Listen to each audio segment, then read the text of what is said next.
Corona کے حوالے سے آگاہی کے اگلے ایپیسوڈ کے ساتھ میں ہوں حسن فاروق۔ آج ہم بات کریں گے کہ جو وبائی امراض ہیں یہ کیا ہوتی ہیں، ان کی تاریخ کتنی پرانی ہے اور یہ وائرس کتنا عرصہ رہے گا اور اس کے ہماری زندگیوں پر کیا اثرات ہوں گے اور کب دنیا کو اس وائرس سے نجات ملے گی۔ تو کسی بھی چیز کے بارے میں جاننے کے لیے ہمیں اس کی تاریخ پر نظر ڈالنی پڑتی ہے، کیونکہ حضرات گرامی یہ جو وائرس ہے کرونا وائرس، یہ ایک بالکل انجان سی چیز ہے جس کے بارے میں سائنس یا آج کا انسان اتنی ترقی کے باوجود کچھ نہیں جانتا۔ بس اتنا جانتا ہے کہ یہ ایک وائرس ہے جو ہمارے جسم میں داخل ہو کر ہمارے خلیوں کو تباہ کرتا ہے اور ہمارے نظام تنفس کو، پھیپڑوں میں آکسیجن پیدا کرنے کے نظام کو اور ہمارے سانس لینے کے نظام کو تہس نہس کر کے انسان کو جو ہے وہ موت کی طرف دھکیلتا ہے۔ اور اسے بچاؤ کی ابھی تک کوئی تدبیر، کوئی بھی دوائی انسان ایجاد نہیں کر پایا، نہ اس کے پاس پہلے سے ایجاد بے شمار دوائیوں میں سے کوئی دوائی اس پر کارگر ہو رہی ہے۔ اگر لوگ اس سے بچ کر نکل رہے ہیں تو وہ اللہ تعالیٰ کی طرف سے بنائے ہوئے ایک ہمارے جسم میں پائے جانے والے خودکار دفاعی نظام، اس کی وجہ سے انسان جو ہے وہ بچ پا رہے ہیں، جسے ہم قوت مدافعت کہتے ہیں، سیلف ڈیفenس کا جو نظام ہے۔ تو آئیے میں آپ کو تھوڑا سا تاریخ کی طرف لے کر چلتا ہوں کہ جو وبائی امراض ہیں کیا یہ پہلی دفعہ آج اس دنیا میں آئی ہیں، جیسے کرونا وائرس کی صورت میں آئی ہے، اس کی کوئی تاریخ بھی ہے۔ تو حضرات گرامی آپ حیران ہوں گے کہ یہ وبائی امراض کی تاریخ اتنی ہی پرانی ہے جتنی کہ انسان کی بستیوں میں آباد ہو کر مل جل کر رہنے کی تاریخ پرانی ہے، کیونکہ وبائی مرض کہتے ہی اسے ہیں جو ایک بندے سے دوسرے کو لگتی ہے۔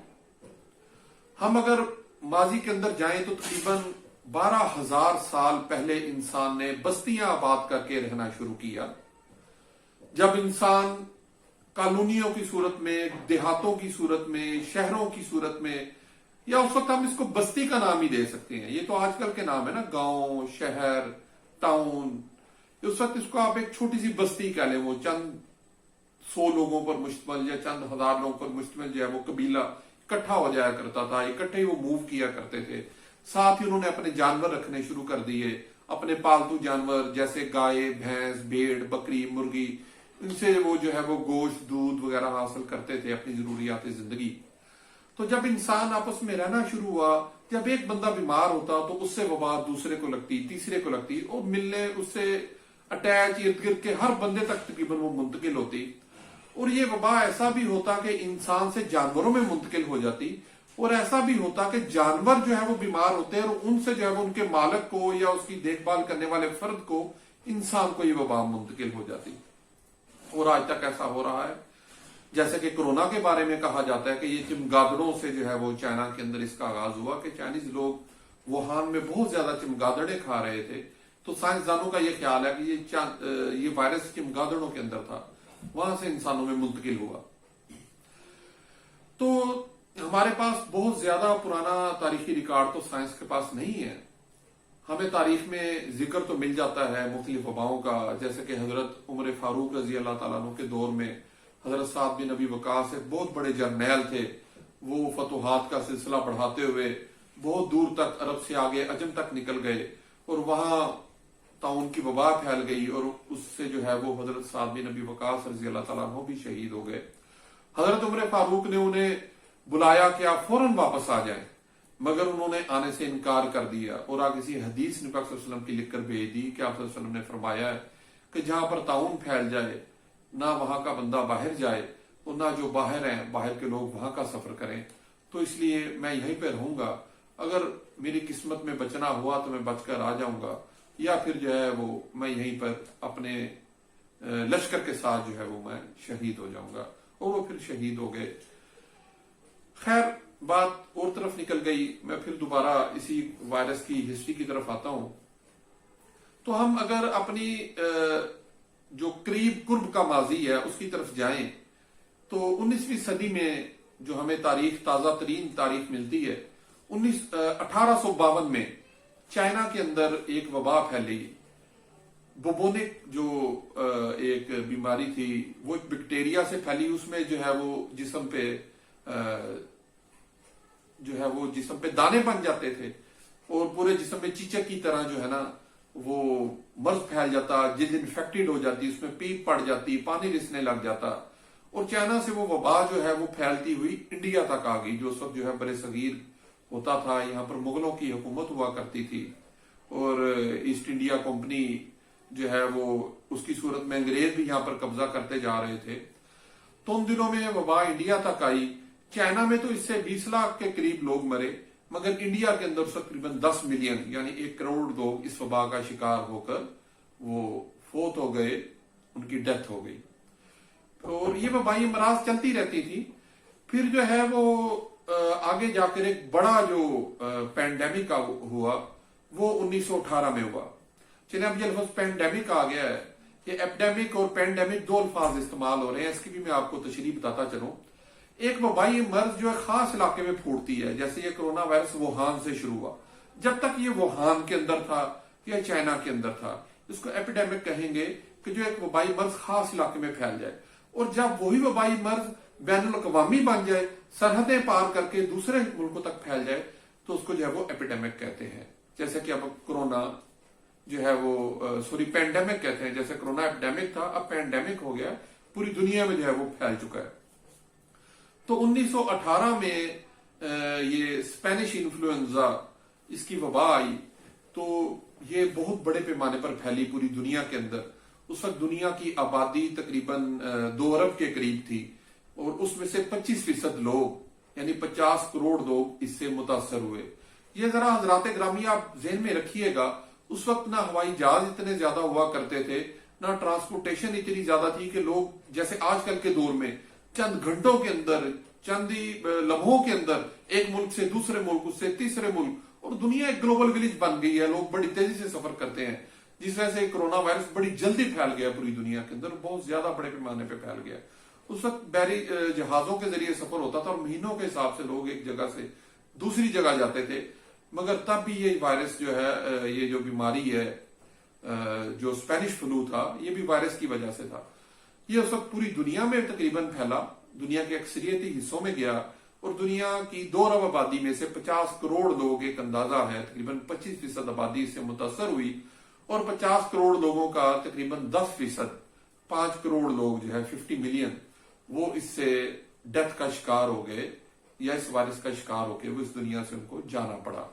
ये एक रफ अंदाजा है। कई लोग तो कहते हैं कि नहीं, उस वक्त चूंकि आदाद शुमार इकट्ठे करने का इतना मजबूत निजाम नहीं था, तो इससे तकरीबन 10 करोड़ तक जो है वो अमवात हुई थी। बहरहाल अल्लाह बेहतर जाने। मैंने अपने बड़ों से, बुजुर्गों से सुना है कि वो कहते हैं कि हमारे बड़े बताते हैं कि उस वक्त हम एक मरीज को दफना कर आते थे मोहल्ले में से या बस्ती में से, जब वापस आते थे तो एक और की डेथ हो चुकी होती थी, हम फिर उसको दफनाने जाते, यानी बहुत ज्यादा बात हो रही थी। और उनको नहीं पता था कि ये मर्ज पूरी दुनिया में फैल चुका हुआ है। ये तो ऐसा ऐसा खबरें जब महीनों के बाद निकलती थी तो लोगों को जो है वो मालूम होता था। तो उस वक्त भी कोई साइंस इतनी ही बेबस थी जितनी कि आज बेबस है। आज बस ये है कि हम मीडिया के जरिए एहतियाती तदाबीर बता रहे हैं, लोगों को आगाही दे रहे हैं। उस वक्त के हिसाब से वो पोस्टर से लिखकर जो है वो मुख्तलिफ जगहों पे लगा दिए जाते या सरकारी एहलकार जो है वो ऐलानात कर देते। तो हम चूंकि ये सब मुतहदा हिंदुस्तान था, हम यहाँ पे रहते थे, तो हमें तो अपनी ज्यादा वो तारीख का पता है कि यहाँ पे जो है वो अंग्रेजों की हुकूमत थी, ब्रिटिश जो है उनका राज हुआ करता था। तो उनके हरकारे सरकारी करिंदे ऐलान करते थे चौकों चौराहों पे खड़े होकर, और जो है वो पंफलेट हाथों से लिखकर, या उस वक्त जो थोड़ा बहुत वो साइक्लो स्टाइल वो जो आ गया था प्रिंटिंग प्रेस, उससे जो है वो लिख के छाप कर जो है वो लिख दिया जाता था। उस वक्त भी जो है वो सोशल डिस्टेंसिंग का कहा गया। उस वक्त भी जो है वो इदारे बंद हुए, लोगों के काम कारोबार जो है वो तबाह हुए, और तकरीबन जो है वो 1.5-2 साल ये मर्ज जो है वो चलता रहा स्पेनिश इन्फ्लुएंजा का। और उससे जो बात हुई मैंने आपको बता दी।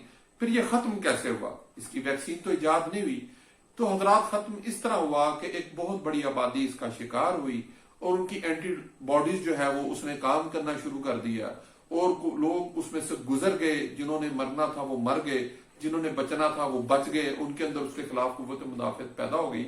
और अमूमन होता यही है कि एक बंदे के अंदर जब एंटीबॉडीज डिवेलप हो जाती हैं तो दोबारा अगर वो वायरस उसके अंदर जाए तो वहां वो सर्वाइव नहीं कर पाता उन एंटीबॉडीज की वजह से जो है वो जाते ही वो मर जाता है।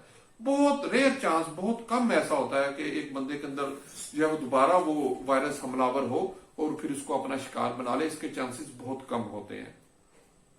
तो इस तरह और भी बहुत सारे वायरस चलते रहे हैं साथ साथ, बहुत बड़े पैमाने पर, गो के उनसे तबाही नहीं हुई, जिनमें स्मॉल पॉक्स बहुत मशहूर है, और इसी तरह एबोला वायरस, ये पिछले दिनों की ही बात है। इसी तरह जो है वो HIV एड्स जो है वो भी एक वबाई मर्ज है जो एक से दूसरे को लग जाती है, मगर उसका एक खास जो है वो अमल है। हेपेटाइटिस जो है वो भी एक से दूसरे को मुंतकिल होती है, ये ब्लेड्स के जरिए, ब्लड के जरिए। ये मुंतकिल होने का एक जरा मुश्किल तरीका है, इतनी जल्दी नहीं मुंतकिल होती कि छूने से लग जाए, जैसे कोरोना वायरस एक छूत छात की बीमारी बन गई है कि ये छूने से लग जाता है। इस तरह जो कोरोना वायरस है, अच्छा पहले तो मैं ये बताऊं कि ये वायरस इंसान को कब दरियाफ्त हुआ, कब पता लगा कि ये वायरस है। 1918 में जब लोग मारे थे उन्हें पता नहीं था कि ये वायरस है, बस ये पता था एक मर्ज है जिससे लोग मर रहे हैं। 1931 में खुर्दबीन इजाद हुई जो इतनी ज्यादा बारीकी से देख सकती थी, जब इंसान को पता लगा कि दुनिया में बैक्टीरिया से भी छोटे अजसाम जो है वो हशरात या ये जरासीम कह लें वो पाए जाते हैं, उसको फिर इंसान ने वायरस का नाम दिया। तो 1931 में उस खुर्दबीन की इजाद से जो है वो हमें वायरस का पता लगा। और इस वायरस जो स्पेनिश इन्फ्लुएंजा या और जो बहुत सारे पहले वायरस थे, इनकी मुख्तलिफ वैक्सीनें भी माजी में तैयार हो चुकी थी, मगर बनाने वालों को भी नहीं पता था कि ये एक वैक्सीन हम ऐसी बना चुके हैं। जो उन्होंने अपनी तरफ से, वो साइंसदान थे, वो इमराज के ऊपर रिसर्च करते थे, उनके लिए दवाइयां इजाद करते रहते थे, मगर उन्हें नहीं पता था कि आगे जाके जब वायरस दरियाफ्त होगा, खुर्दबीन इजाद होगी, तो हमारी ये दवाइयां जो है वायरस मारने के काम आएंगी। उसमें एक इंग्लिश साइंसदान थे एडवर्ड जो है, उन्होंने एंटीवायरल दरियाफ्त की 1820-22 के करीब उनकी डेथ हुई। तो वो साइंसदान थे, उनकी बनाई हुई दवाई बाद में वायरस के ऊपर जो है वो अच्छा उसने रिजल्ट दिया, वायरस मार देती थी। इसी तरह लुइस पास्चर बहुत मशहूर हैं, हमने अपनी साइंस की किताबों में पढ़ा है, एक फ्रेंच साइंसदान थे और उनकी डेथ तकरीबन 1890-92 के लगभग हुई है। तो उन्होंने भी कोई दवाइयां इजाद की थी जो बाद में वायरल वैक्सीन के तौर पर जो है वो काम आती रही। अब हम आते हैं, ये तो थी हिस्ट्री वायरस की, अब हम कोरोना वायरस की तरफ आते हैं। कोरोना वायरस भी जो है तकरीबन 1950-60 के लगभग दरियाफ्त हो गया था। ये शुरू में पहले human H.CoV human corona virus इसको कहा जाता था, जो इतना खतरनाक नहीं था। फिर उसके बाद जो है वो दरियाफ्त हुआ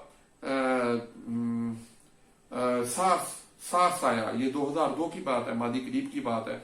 सार्स बड़ी जल्दी कवर हो गया, वो जो है वो भी रेस्पिरेटरी सिस्टम जो है वो उस पर अटैक करता था। फिर ये जो कोरोना है इसकी लोग साइंसदान जो है वो प्रेडिक्शन कर रहे थे। एक 2012 में एक फिल्म भी बनी जिसके अंदर इस वायरस के बारे में जो है इसकी तबाहकारियां दिखाई गई, और साइंसदान 2007 में सबसे पहले उन्होंने जो है वो इस चीज का एक खतरा जाहिर किया कि मुस्तकबिल में एक ऐसा वायरस आ सकता है जो इंसान में बड़े पैमाने पर तबाही फैला सकता है। फिर 2012 के अंदर, 2015 के अंदर अमेरिका में WHO के लेवल तक जो है वर्ल्ड हेल्थ ऑर्गेनाइजेशन के लेवल पे भी ये बात हुई, और इसके लिए उन्होंने फंड्स मांगे अमेरिका से, और बहुत सारे साइंसदानों ने कि हमें इस पर रिसर्च करने के लिए फंड्स दिए जाएं। ये चाइना के अंदर लोग जो है वो ऐसे जानवर खा रहे हैं जो दुनिया में कहीं नहीं खाए जाते, ऐसे जो है वो परिंदे, ये यानी चमगादड़ जो हो गई है, मैमल्स जो हैं, और ये चूहे, बिल्लियां, कुत्ते, सांप, हर बुरी से बुरी चीज वो खाई जा रहे हैं। तो उससे हमें ये खदशा है कि चाइना के अंदर ये एक वायरस निकल सकता है जो पूरी दुनिया को अपनी लपेट में ले लेगा।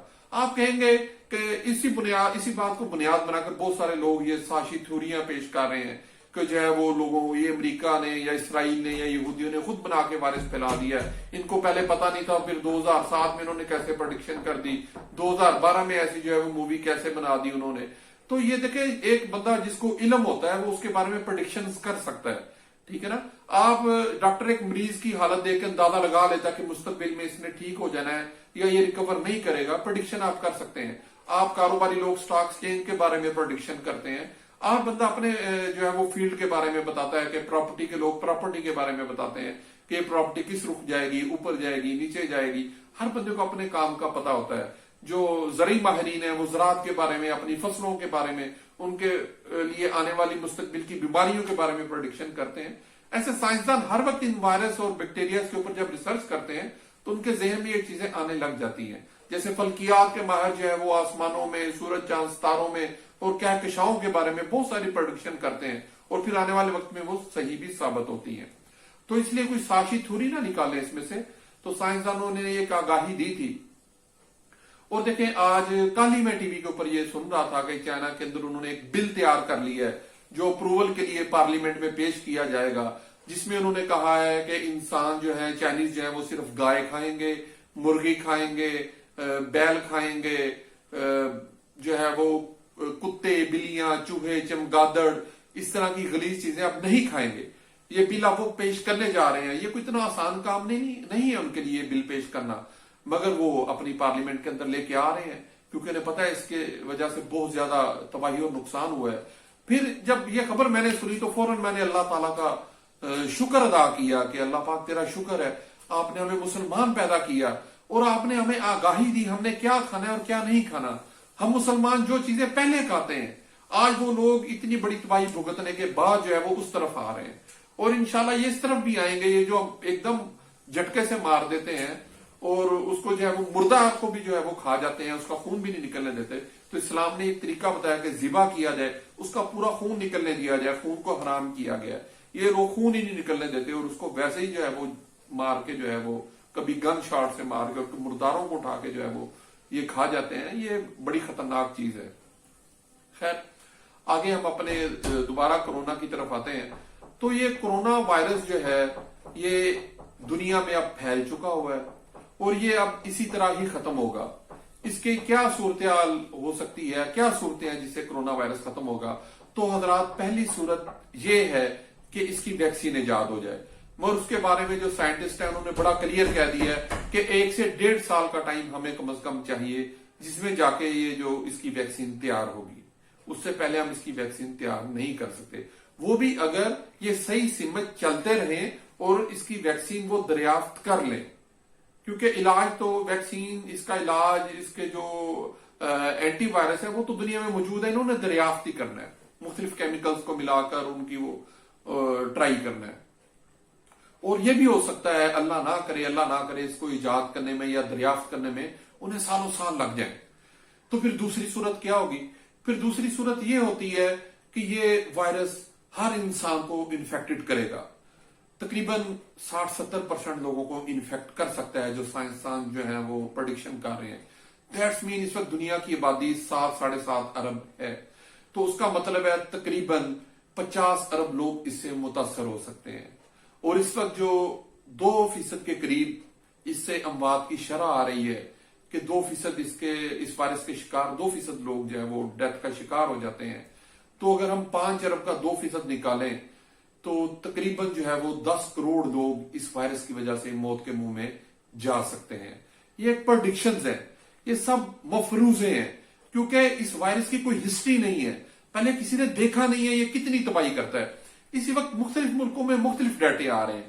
چائنا کے اندر اس کے عروج اور پھر کنٹرول ہونے کا ڈیٹا اور ہے، اٹلی کے اندر اور ڈیٹا ہے، امریکہ اور اسپین کے اندر اور اس کا ڈیٹا ہے، پاکستان، انڈیا کے اندر اور ڈیٹا ہے، افریقہ کے خطے میں اس کا اور ڈیٹا ہے. اس لیے بھی سائنسدانوں کو کچھ سمجھ نہیں آ رہی کہ ایکوریٹ بات کر سکیں. ایکوریٹ بات ہمیشہ جو ہے وہ ڈیٹا کی بنیاد پر ہوتی ہے، وہ ہسٹری کی بنیاد پر ہوتی ہے. مگر اس وائرس یہ ابھی اچانک آیا اور اتنی تباہی کر رہا ہے، اتنا پھیل گیا کہ اس کی 2-3 ماہ 4 ماہ کی ہسٹری ہے. اس کی بنیاد پر کوئی بھی اتھینٹک بات کہنے سے سائنسدان گھبراتے ہیں، وہ کچھ بھی اس کے بارے میں بھی حتمی نہیں کہہ سکتے. اسی لیے ہمیں لاک ڈاؤن کیا گیا ہے کہ ہم اس کے بارے میں چونکہ زیادہ جانتے نہیں ہیں، ہمیں جو ہے وہ محتاط رہنا ہوگا. صرف سوشل ڈسٹینسنگ، ایک دوسرے سے فاصلہ، کہ ہمیں ایک سے دوسرے کو یہ وائرس ٹرانسفر نہ ہو، ہاتھوں کو بار بار دھونا، چہرے اور ناک کو ڈھانپ کر رکھنا، اپنے گھروں کے اندر محصور رہنا، وائرس سے بچنا. ابھی صرف اور صرف یہ واحد طریقہ اس کا جو وہ دنیا نکال سکی ہے. اب یہ لاک ڈاؤن کب تک چلے گا؟ اس لاک ڈاؤن سے ہم کب باہر آ سکتے ہیں؟ اگر وائرس کا کوئی علاج نہیں نکل پاتا تو ہماری یہ دنیا کس رخ پہ جائے گی؟ یہ دنیا کس طرح کی ہو جائے گی؟ ہماری آئندہ آنے والی زندگی اس وائرس کے ساتھ رہتے ہوئے کس طرح کی ہوگی؟ اس میں ہمارا کیا بنے گا؟ ان کمپنیوں کا، معاشی صورتحال کا، ہمارے سماجی نظام کا، ہمارے معاشرتی نظام کا، हमारी मुआशियात का, हमारे मजहबी जो इबादत हैं, हमारे रहन सहन के तरीके हैं, इन पर ये एक बहुत बड़ा असर डालने वाला है। उसके ऊपर मैं एक अलहदा से प्रोग्राम करूंगा। आज के लिए इतना ही। और साथ ही आखिर पे जाने से पहले मैं जो गो के ये पहले शुरू में करना चाहिए था, मगर बहरहाल आखिर में मैं सलाम पेश करता हूं अपने डॉक्टर्स को जो इस वायरस के साथ जो है वो जबरदस्त जंग कर रहे हैं और इसको बचाने के लिए दिन रात तगोदो कर रहे हैं। आप सब उनके लिए भी दुआ करें और उनको सलाम भी पेश करें। और उसके साथ लॉ इन्फोर्सिंग एजेंसी, मैंने देखा ये पुलिस वाले हमारे भाई दोस्त जो हैं बड़ी जबरदस्त ड्यूटी दे रहे हैं, बेचारे हजूमों के अंदर जाकर अपने आप को रिस्क पे डाला हुआ। मैंने देखा गवर्नमेंट ने उनको कोई हिफाजती सामान नहीं दिया हुआ। वो एक 20-30 वाले जो है वो नॉन हाइजीनिक किस्म के वो कपड़े के मास्क वो लगाए हैं उन्होंने। कई बेचारों ने अपना वो हैंडकरचीफ जो है वो रुमाल वो उसको दौरा करके वो बांधा हुआ है। कोई ग्लव्स नहीं है, कोई उनके पास सैनिटाइजर नहीं है। अल्लाह के सुपुर्द वो अपनी जो है वो ड्यूटियां कर रहे हैं। तो तमाम पुलिस एहलकारों को भी मेरा सलाम। आप दोस्तों से भी इजाजत चाहता हूँ। अल्लाह हाफिज।